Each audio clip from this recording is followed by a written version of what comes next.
الحمد لله رب العالمين وبه نستعين والصلاة والسلام على نبينا محمد وعلى آله وصحبه ومن تبعهم بإحسان إلى يوم الدين اما بعد۔ سورۃ البقرہ کی آیت نمبر 23 سے حاصل ہونے والی اور سیکھنے والی باتوں کا ہم ذکر کر رہے تھے، اور اب تک ہم نے 3 باتوں کا ذکر کیا ہے۔ چوتھی بات اس آیت کریمہ سے ہمیں یہ معلوم ہوتی ہے کہ اس آیت کریمہ میں اللہ تعالیٰ کے بلند ہونے کا ثبوت ہمیں ملتا ہے کہ اللہ تعالیٰ بلند ہے، اللہ تعالیٰ اپنی شان کے مطابق بلند ہے۔ وہ اس طور پہ ہمیں معلوم ہوتا ہے کہ جب ہمیں یہ معلوم ہے، جب یہ ثابت ہو گیا کہ قرآن اللہ کا کلام ہے، قرآن اللہ کا کلام ہے، اللہ کی بات ہے، اور یہ قرآن نازل ہوا ہے اللہ ہی کی طرف سے، یہ قرآن اترا ہے اللہ ہی کی طرف سے، تو قرآن کا اللہ کا کلام ہونا اور اللہ کی جانب سے ہی اتارا جانا یہ اس بات کو لازم کرتا ہے کہ جس کا کلام ہے وہ کیا ہے؟ بلند ہے۔ جس کا یہ کلام ہے وہ بلند ہے، کیونکہ نازل ہوا ہے۔ قرآن کیا ہوا ہے؟ نازل ہوا۔ نازل کا مطلب کیا ہوتا ہے؟ نازل کا مطلب اوپر سے اترنا، اوپر سے اترنا، اور جس کا کلام ہے ظاہر سی بات ہے وہ بلند ہے، تبھی کلام اتر رہا ہے۔ تو یہ اس بات کی دلیل ہے کہ قرآن اللہ کا کلام ہے اور اللہ کی طرف سے اترا ہے، تو اس سے بات واضح ہو گئی کہ اللہ تعالیٰ کا کلام ہے تو اللہ تعالیٰ بلند ہے۔ اور اللہ تعالیٰ کیا بلند ہونا یہ قرآن سے بھی ثابت ہے، سنت رسول اللہ صلی اللہ علیہ وسلم سے بھی ثابت ہے، اجماع سے بھی ثابت ہے، عقل سے بھی ثابت ہے، اور فطرت سے بھی ثابت ہے۔ یہ 5 جو دلائل ہیں، ان 5 دلیلوں سے اللہ تعالیٰ کا بلند ہونا ثابت ہے، خود قرآن سے، وحی الہی سے، سنت رسول اللہ صلی اللہ علیہ وسلم سے یعنی اللہ کے رسول صلی اللہ علیہ وسلم کے فرمان سے، اسی طرح اجماع سے یعنی اجماع ہے اس بات پر کہ اللہ تعالیٰ بلند ہے، اسی طرح عقلی طور پر بھی اللہ رب العالمین کے بلند ہونے کا ثبوت ملتا ہے، اور اسی طرح فطری طور پر انسان اللہ تعالیٰ کے بلند ہونے کا ہی عقیدہ رکھتا ہے، الا یہ کہ کوئی اپنی فطرت کو مسخ کر لے۔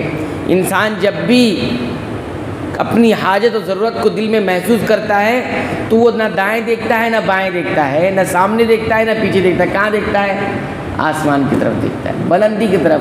ہاتھ بھی اٹھائے گا تو بلندی کی طرف ہاتھ اٹھائے گا، ایسا نہیں ہوگا کہ کسی کو ضرورت محسوس ہوئی تو وہ دائیں طرف ہاتھ کرے گا، بائیں طرف ہاتھ کرے گا، کبھی ایسا نہیں ہوا۔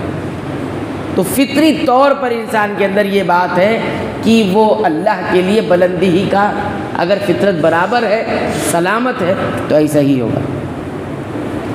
بہت سارے لوگ اللہ کے بلند ہونے کا انکار بھی کرتے ہیں جن کی فطرت مسخ ہو جاتی ہے، اور کچھ لوگ ایسے ہیں جو اللہ تعالیٰ کے وحدت الحلول، وحدت الشہود اس طرح کا عقیدہ رکھتے ہیں کہ اللہ تعالیٰ ہر چیز میں آ جاتے ہیں، اللہ تعالیٰ ہر چیز، اور انسان بھی مخلوق بھی اللہ تعالیٰ کے وجود میں حلول کر جاتی ہے، مل جاتی ہے۔ یہ بھیانک عقیدہ ہے، باطل عقیدہ ہے۔ یہ چوتھی بات ہوئی۔ 5ویں بات اس آیت کریمہ سے ہمیں یہ سیکھنے کو ملی کہ قرآن یہ معجزہ ہے۔ معجز کس کو کہتے ہیں؟ معجز کہتے ہیں جس کو لانے سے انسان بے بس، مخلوق بے بس ہو جائے۔ تو قرآن ایک ایسا کلام ہے جو معجز ہے، یعنی اس طرح کا کلام، اس طرح کی بات کوئی نہیں لا سکتا، بے بس ہے، عاجز ہے انسان۔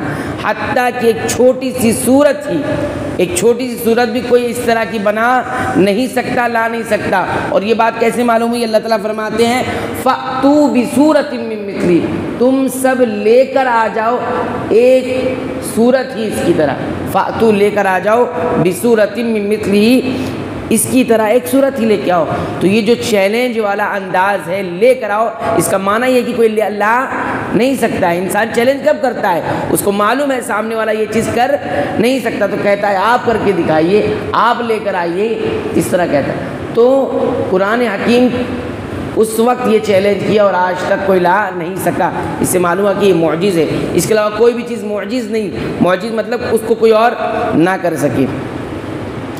چھٹی اور آخری بات اس آیت کریمہ سے ہمیں یہ سیکھنے کو ملی ہے، وہ یہ ملی ہے کہ اللہ تعالیٰ نے جو چیلنج کیا ان لوگوں کو جو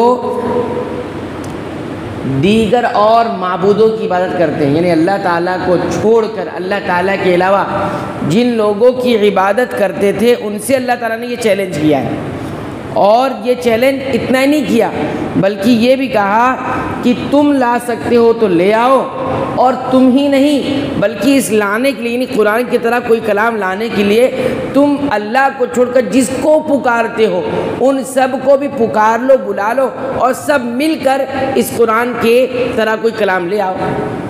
تو دو باتیں، اگر صرف آپ کو چیلنج کیا جائے تو ایک ذلت ہے، اسی آپ کو کہ آپ لا سکتے ہو تو لے آؤ، تو آپ کو چیلنج کیا تو یہ خود ایک ذلت ہے آپ کے لیے کہ آپ کو لانے کے لیے کہا جا رہا ہے، لیکن ساتھ ساتھ یہ بھی کہہ دیا جائے کہ جس کو بلانا ہے بلا لو، تو یہ ڈبل ذلت ہے۔ اور کس کو بلانے کے لیے کہا کہ اللہ کو چھوڑ کر جس کو تم معبود بناتے ہو پکارتے ہو ان سب کو، تو ایک تو آپ کی خود ذلت ہو گئی اور ساتھ ہی ساتھ ان لوگوں کی بھی ذلت ہو گئی جن کو آپ پکار رہے ہو، جن کو آپ معبود بنائے بیٹھے ہو۔ تو اللہ تعالیٰ کا چیلنج بھی دیکھیے کیسا ہے کہ خود تم عبادت کرتے ہو تو یہ خود تمہاری ذلت ہے کہ اللہ کو چھوڑ کر جس کی عبادت کرتے ہو تم خود نہیں لا سکتے، اور جس کو پکارتے ہو اس کو بھی لے آؤ، وہ سب مل کر اللہ کا کلام لے کر آئے، تو آپ کی بھی ذلت اور ساتھ ہی ساتھ ان کی بھی ذلت، اور دونوں کو ملا کر آپ کی ذلت مزید بڑھ جاتی ہے کہ تم نہ لا سکتے ہو، اور جن کو تم نے اپنے طور پر معبود بنا لیا وہ بھی نہیں لا سکتے۔ تو یہ جو چیلنج ہے یہ بہت اگر غور کریں گے تو یہ ذلت پر ذلت ہے۔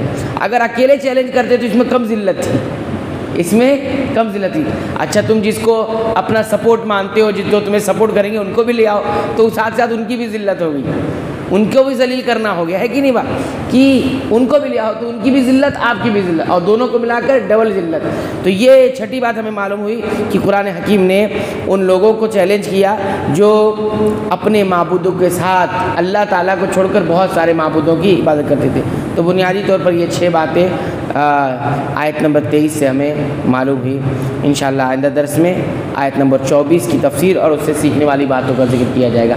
اللہ تعالیٰ سے دعا ہے رب العالمین تو ہمیں اپنے کلام قرآن حکیم کی پابندی سے تلاوت کی ہمیں توفیق عطا فرما، اس کو سمجھ کر پڑھنے کی توفیق عنایت فرما، اس پر غور کرنے کی بھی توفیق عطا فرما، ساتھ ہی ساتھ ہمیں قرآن حکیم کے مطابق اپنا عقیدہ، ایمان، اعمال کی اصلاح کی توفیق عطا فرما، آمین۔